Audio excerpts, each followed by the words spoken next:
बिस्मिल्लाहिर्रहमानिर्रहीम। अस्सलाम वालेकुम नाज़रीन, मेरा नाम दावर अज़ीज़ है और मुझे एक मरतबा फिर अपने यूट्यूब चैनल पर आपसे मुखातिब होने का शर्फ़ हासिल हो रहा है। आपका बहुत बहुत शुक्रिया। आप कमेंट्स करते हैं, वीडियोज़ लाइक करते हैं, जो मुझे पर्सनली जानते हैं मुझे कॉल भी करते हैं। आपके अप्रिसिएशन का बहुत शुक्रिया। आपसे गुजारिश है कि चैनल लाइक और सब्सक्राइब कर लीजिए अगर पसंद आए, और घंटी का बटन भी दबाइए ताकि आपको नोटिफिकेशन मिलता रहे। आज के टॉपिक सिर्फ एक है।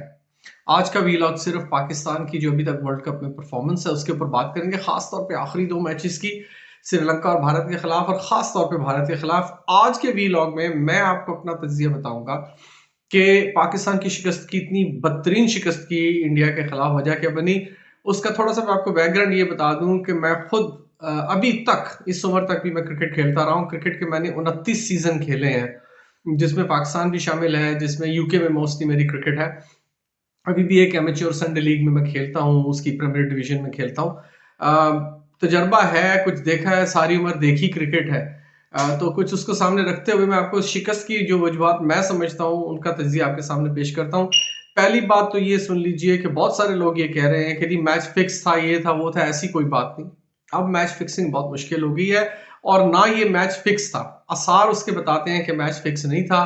क्या हुआ, आइए उसका एक एक करके तज्जिया करते हैं। याद कीजिए नाजरीन, ये वही पाकिस्तानी टीम है जिसने श्रीलंका के खिलाफ वर्ल्ड कप की हिस्ट्री का रिकॉर्ड स्कोर चेज करके दे दिया।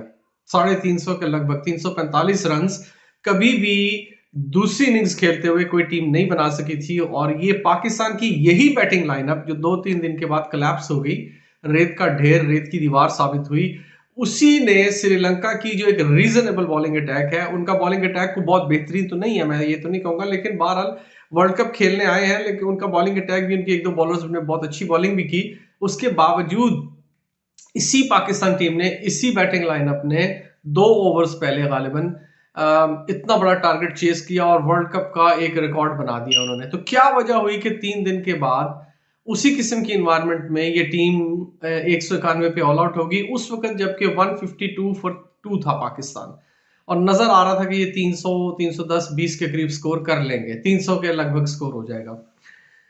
आइए इसके जरा एनालिसिस करते हैं थोड़ा सा। पहली बात ये याद रखिए कि आप 1.25 लाख लोगों के हॉस्टाइल क्राउड के सामने आपकी टीम खेल रही थी।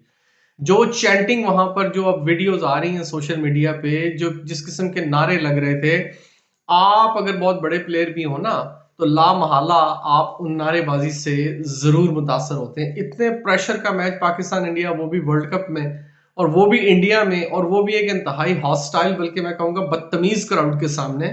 तो पहला फैक्टर तो ये था कि उसने आपके खिलाड़ियों के जहन को मुतासर किया। बाबर आजम और रिजवान ये बड़े प्लेयर हैं, ये समझदार प्लेयर हैं, ये प्रेशर उस तरह से नहीं लेते, इसलिए ये उस मैच में अच्छा खेल गए, रीजनेबल खेल गए। बाकी आपके प्लेयर्स यंग हैं, जूनियर हैं, वो इतने बड़े क्राउड के सामने, इतने हॉस्टाइल क्राउड के सामने कभी नहीं खेले। अंडर प्रेशर होके नर्वस किस्म की शॉट्स खेल के वो लोग आउट हुए। उसका सबूत मैं आपको देता हूँ। पाकिस्तान में आप, ये पाकिस्तान टीम एक वक्त एक mega box office hit team थी। आपको इंग्लैंड में 5-5 टेस्ट मैचेस की सीरीज मिलती थी, ऑस्ट्रेलिया में मिलती थी, बड़े बड़े प्लेयर थे आपके।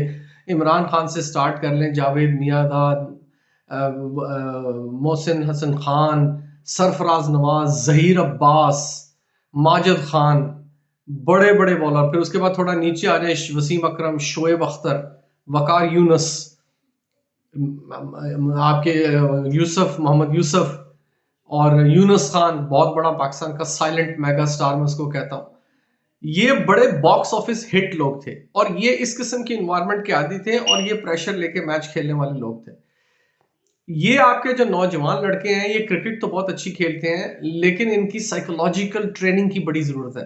पाकिस्तान टीम को इस वक्त एक बैटिंग कोच या बॉलिंग कोच की जरूरत नहीं है ज्यादा। आपको एक फिजियोलॉजिकल थेरेपिस्ट की जरूरत है, जो पाकिस्तानी टीम के प्लेयर्स को साइकोलॉजिकली ट्रीट करके उनको मेंटली स्ट्रांग बनाए। ये बच्चे आते हैं इस किस्म की बैकग्राउंड से, छोटे घरानों से आते हैं, उनका एक्सपोजर दुनिया में इस तरह से नहीं होता, और जब एकदम से इतनी बड़ी इन्वायरमेंट में चले जाते हैं तो उसका असर साइकोलॉजिकली, वो अपने आप को डाउन, कमतर, इंफीरियोरिटी कॉम्प्लेक्स का शिकार समझते हैं। और जिसकी वजह से फिर जब क्राउड इस तरह का हो, हॉस्टाइल क्राउड, गालम गलोच करने वाला, बदतमीज क्राउड मैं कहूंगा, जिस किस्म की वो चैंटिंग कर रहे थे, तो ये प्लेयर्स की परफॉर्मेंस को डेफिनेटली इफेक्ट करता है। होम क्राउड का एडवांटेज इसी चीज का नाम है। ये था पहला फैक्टर। दूसरा फैक्टर ज़हन में रखें, ये पिचेस जो बनाई जा रही है ना, ये टूर्नामेंट तो आईसीसी का है, लेकिन ये पिचेस बीसीसीआई बना रही है। क्यों? आईसीसी का टूर्नामेंट जिस मुल्क में होता है, उसके क्यूरेटर्स यानी ग्राउंड्समैन, ग्राउंड प्रिपेयर करने वाले, पिच प्रिपेयर करने वाले, वो आईसीसी अपॉइंट करता है, वो मुल्क अपॉइंट नहीं करता। लेकिन जिस किस्म का हालात मैंने अभी तक देखे हैं, और खासतौर पे इस पिच को अगर मैं स्टडी करूं, तो ये लगता ही नहीं था कि ये पिच इस मकसद के लिए बनाई गई थी कि दोनों टीमों को सपोर्ट करे। ये पिच स्टिकी पिच थी। स्टिकी पिच एक टर्म होती है क्रिकेट में, और इंग्लिश मुहावरा भी है। स्टिकी पिच का वो मतलब होता है बॉल रुक के आता है, बैट करना मुश्किल होता है, स्टिकी पिच है ये स्टिकी पिच बनाई गई थी। आपने देखा जब पाकिस्तान बैट कर रहा था, शुरू के ओवर्स में जब बॉल नया होता है ना, 4-5 ओवर वो थोड़ा सा सीम किया, बॉल स्विंग भी थी थोड़ी सी उसमें। उसके बाद बॉल का बाउंस नीचे हुआ, बॉल नीचे बैठना शुरू हुआ, और बॉल आपके बल्ले पर आ नहीं रहा था, जो कि एक जेन्युइन स्ट्रोक मेकर होता है। जैसे बाबर आजम है, रिजवान है, और सऊद शकील है, और दूसरे लड़के हैं वो क्या नाम है उसका, अमामुल हक है। ये लड़के जेन्युइन स्ट्रोक मेकर्स हैं। इनके बल्ले पर बॉल नहीं आ रहा था। बाबर आजम अपने स्किल की वजह से, एक्सपीरियंस की वजह से, और रिजवान सिर्फ अपनी कंसंट्रेशन की वजह से स्कोर कर गया। अमामुल हक भी अच्छा खेल रहा था, वो भी ठीक है, लेकिन पिच की बाउंस नीचे थी, घुटने तक आपके बॉल आ रहा था। पिच के 3 बाउंसेस होते हैं जी। एक बाउंस होता है लो बाउंस पिच, जो घुटने तक बॉल आता है। एक होता है जो रीजनेबल बाउंस जिसे कहते हैं, वो घुटने से लेके आपकी नाफ तक जो होता है वहां तक बॉल बाउंस करने के बाद आता है। और एक होती है बाउंसी पिच जिसे कहते हैं, वो बड़ी हार्ड होती है, नीचे से उसकी सरफेस टोटली ड्राई होती है, थोड़ा सा उस पर घास भी होता है, और वो बॉल आपकी छाती तक बाउंस करता है। इसे कहते हैं बाउंसी पिच।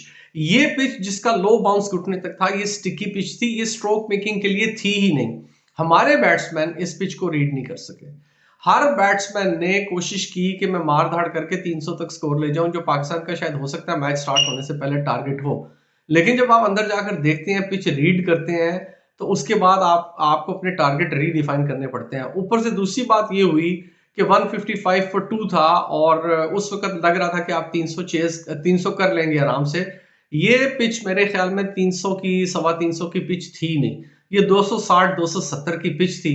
अगर 260 270 स्कोर इस पिच पे हुआ होता, तो बड़ा मुश्किल था सेकंड टीम के लिए चेस करना। हालांकि इंडिया की बैटिंग लाइन बहुत स्ट्रांग है। तो ये दूसरा रीजन था कि स्टिकी पिच थी, हमारे बैट्समैनों ने इसे रीड नहीं किया। लंबी शॉट, और ये अहमदाबाद का जो क्रिकेट स्टेडियम है ना, ये बड़ा स्टेडियम है, इसकी बाउंड्रीज 3 तरफ बड़ी है, एक साइड पे छोटी है। तो हवा में बॉल उठाना या उस तरह की कोशिश करना, वो आपके लिए नुकसानदेह था। और आपके बैट्समैन ये गलती करके आउट हुए कि जो मैच स्टार्ट होते हुए आपने टारगेट सेट किया था, उस टारगेट को ही आपने जेन में रख के बैटिंग की है, लिहाजा आपने विकेटें फेंकनी शुरू कर दी। जब स्ट्रोक मेकिंग नहीं हो रही, जब बॉल बल्ले पर नहीं आ रहा, बाउंस नीचे रह रहा है, तो फिर आप गैप में प्लेस करके 1-1 2-2 से स्कोर बढ़ाते हैं। और आप ये भी कर सकते हैं कि जो आपको लूज बॉल मिले उसे आप बाउंड्री के बाहर पहुंचा दें। तो यहाँ पर 260 70 80 के करीब स्कोर होता, तो ये मैच बन गया हुआ था पाकिस्तान का। बहरहाल हमारे प्लेयर्स ने ये गलती की। तीसरी गलती उन्होंने क्या की, वो समझने की कोशिश करें कि जब बॉल करने गए तो हाथ पांव उनके फूल गए थे। ये भी कोई ऐसी बड़ी बात नहीं है, पाकिस्तान ने इससे पहले भी ये इससे कम स्कोर भी डिफेंड किए हैं, इंडिया के खिलाफ डिफेंड किए हैं। आपको एक बेहतर हिकमत अमली की जरूरत थी। यहां पर बॉल वही मसला था, आपने देखा कि जैसे इंडियन बॉलर्स ने ट्रिक यूज किया, उन्होंने पहले 6-7 ओवर्स के बाद क्रॉस सीम बॉल करानी शुरू की। क्रॉस सीम बॉल क्या होती है कि आप सीम, जब आप देखते हैं ना कि बॉल सीम नहीं हो रहा, नई सीम होती है, नई बॉल होती है, वो सीम थोड़ी सी सलाई जिसे कहते हैं, वो बॉल की सलाई खड़ी होती है, और बॉल उसकी वजह से सीम करता है, पिच पर लगकर तेजी से निकलता है, और जो है जिस एंगल पे आप फेंकते हैं उस एंगल से बॉल ट्रेवल करता है, और फिर स्विंग भी होती है बॉल में। तो अगर बॉल ना स्विंग कर रहा हो, ना सीम कर रहा हो, तो इंडियन बॉलर्स ने ये हिकमत अमली इख्तियार की, और ये कामयाब हुई उनकी हिकमत अमली, कि उन्होंने बॉल को क्रॉस सीम किया, बॉल के ऊपर से पेस हटा दी। कम पेस से जो करवा रहे थे उनके जो बॉलर थे, आप देखें उनकी जाके क्रॉस सीम बॉल करा रहे थे, और वो स्लो बॉल काफी सारे डाल रहे थे। उससे फायदा क्या होता है इस किस्म की स्टिकी पिच पे? उससे ये होता है कि जब बॉल ने सीम नहीं करना, तो बैट्समैन के लिए बहुत टाइम है बॉल को खेलने के लिए, तेजी से नहीं आ रहा, बॉल स्विंग भी नहीं कर रहा, तो बैट्समैन को इतनी ज्यादा फुटवर्क की भी जरूरत नहीं है कि वो जाके फुटवर्क की वजह से स्विंग को कंट्रोल करे और उससे स्ट्रोक मेकिंग करे।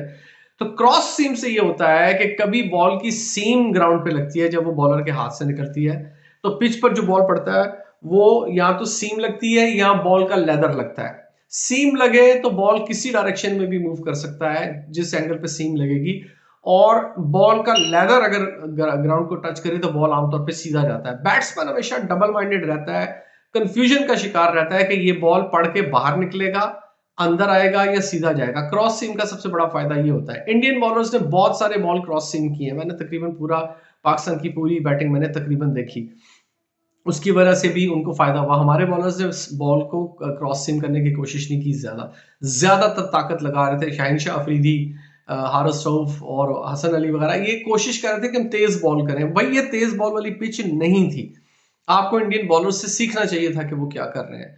तो तीसरी सबसे बड़ी गलती इन लोगों ने ये की कि इन्होंने बॉल तेज करने की कोशिश की, और फिर जाहिर है वो बैट्समैन है उनकी वो मतलब रोहित शर्मा है, कोहली है, वो तो खैर जल्दी आउट हो गया। बाकी बैट्समैन है, अगर ये नीचे तक भी जाते तो निचले बैट्समैनों ने भी मारधाड़ी करनी थी जिस तरह की बॉलिंग वो कर रहे थे।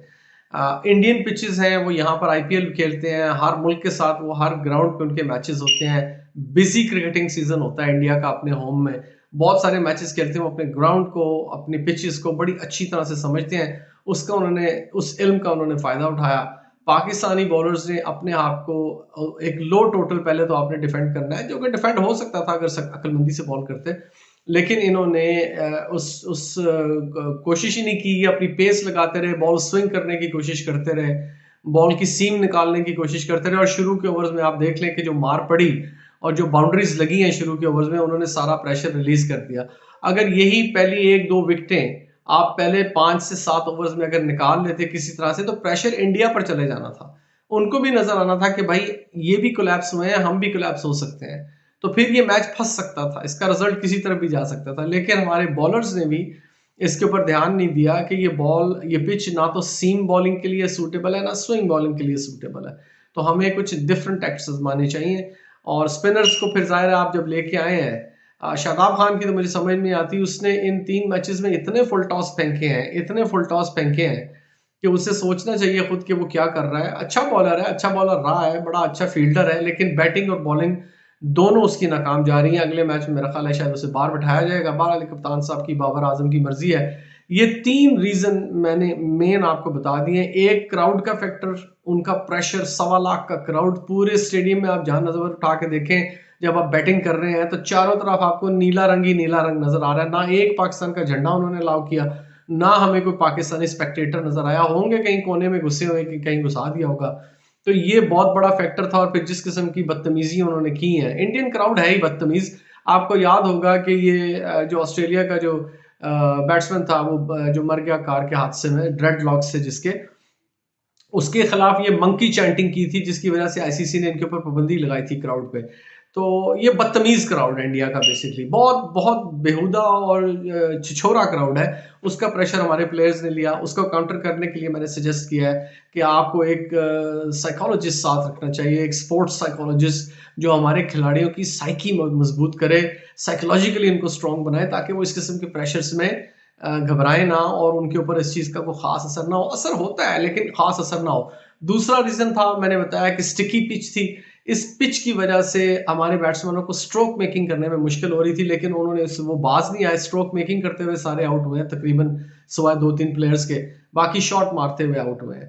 तो जब स्टिकी पिच हो तो आप गैप में बॉल प्लेस करके 1-1, 2-2 लेके आप फील्डिंग साइड पे प्रेशर बढ़ाते हैं। फिर वो अपनी फील्ड में चेंज करते हैं, वो अपने बॉलर्स को चेंज करते हैं, अपने बॉलर को कहते हैं डिफरेंट मेथड ट्राई करो, तो प्रेशर उन पर चला जाता है। क्योंकि हर ओवर में 4-5-6 सिंगल हो रहे हैं, विकेटें हाथ में हैं, उनको पता है ये आखिरी 10-5 ओवरों में, 8 ओवरों में जाके हमारा बुरकस निकाल देंगे।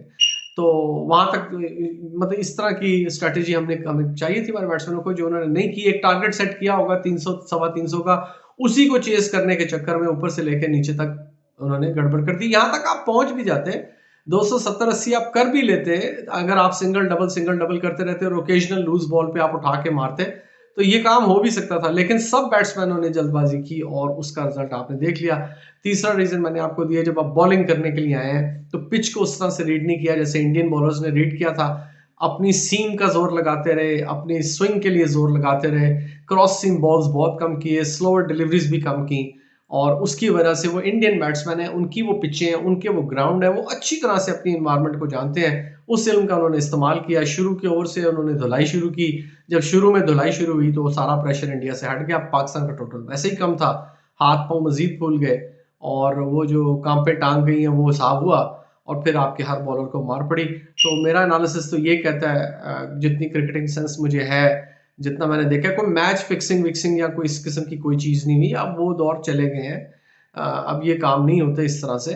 ओकेजनली क्योंकि हो जाए कहीं इतना बड़ा मैच जिस पे दुनिया की कोई डेढ़ पौने 2 अरब आबादी की नज़रें लगी हों, ख़ास तौर पे, और फिर दूसरे मुल्क भी देखते हैं इंडिया-पाकिस्तान का मैच शौक से। तो ये इस किस्म के मैचेस में फिक्सिंग वगैरह नहीं होती। ये सब गलत बातें हैं। हमें अपने प्लेयर्स को चाहिए, उनको हम बैकअप करें कि कोई बात नहीं है, एक बैड परफॉर्मेंस हुई है, आपने 3 दिन पहले भी तो एक वर्ल्ड रिकॉर्ड बनाया ना वर्ल्ड कप में, तो उसको भी देखें। और अगले मैचेस हैं, ऑस्ट्रेलिया के साथ आपका अगला मैच है। ऑस्ट्रेलिया 2 खेल के 2 हार चुका है। पाकिस्तान अगर इनका अपना अगला मैच ऑस्ट्रेलिया को हरा देता है ना, तो पाकिस्तान के सेमीफाइनल में पहुंचने के चांसेस बहुत ज़्यादा हो जाएंगे, क्योंकि 3 खेल के आप 4 खेल के आप 3 जीते होंगे और ऑस्ट्रेलिया 3 खेल के तीनों हार चुका होगा। एक बड़ी मजबूत टीम पीछे रह जाएगी।